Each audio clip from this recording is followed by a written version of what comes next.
In 1995, Lena Paulson lost her wedding ring while doing some cooking in her kitchen. After months of searching, it appeared the ring was lost forever. But 16 years later, as Lena was working in her garden, she made an incredible discovery. Her wedding ring hooked around a small carrot that she just pulled up from the ground. This truly incredible story reminds me that in relationship to God, hope is never lost. Why? Well, because there are no expiration dates on His promises.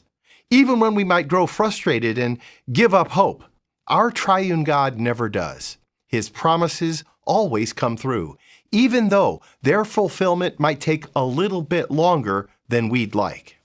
We see this repeated again and again throughout the Bible, in particular with a man named Simeon. Luke describes him as righteous and devout, and tells us that the Holy Spirit revealed to him that God's promise of a Messiah would be fulfilled before he would die.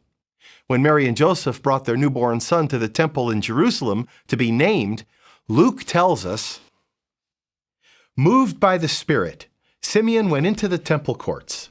When the parents brought in the child Jesus, Simeon took him in his arms and praised God, saying, "Sovereign Lord, as you have promised, you may now dismiss your servant in peace.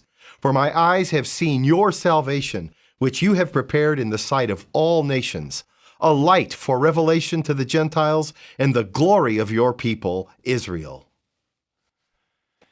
Israel had waited for many years and many generations for God's Messiah to arrive, possibly as long as 1,000 years. No doubt, there were many who, over the centuries, wondered if God's promise would ever come true.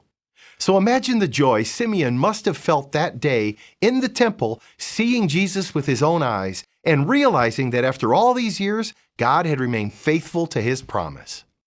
Proverbs tells us that hope deferred makes the heart sick. It can be so difficult to wait for the fulfillment of our God's promises in our life. But remember, they have no expiration date, and He is always faithful. So the next time you're getting impatient waiting on God, just remember the joy of Simeon at seeing Jesus in the temple and exclaiming that he was ready to die and enter into God's peace, or shalom. That very same joy awaits us when we put our trust fully in our triune God to deliver all He has promised, whether in our lifetime or in the future He has reserved for us. I'm Joseph Tkach, speaking of life.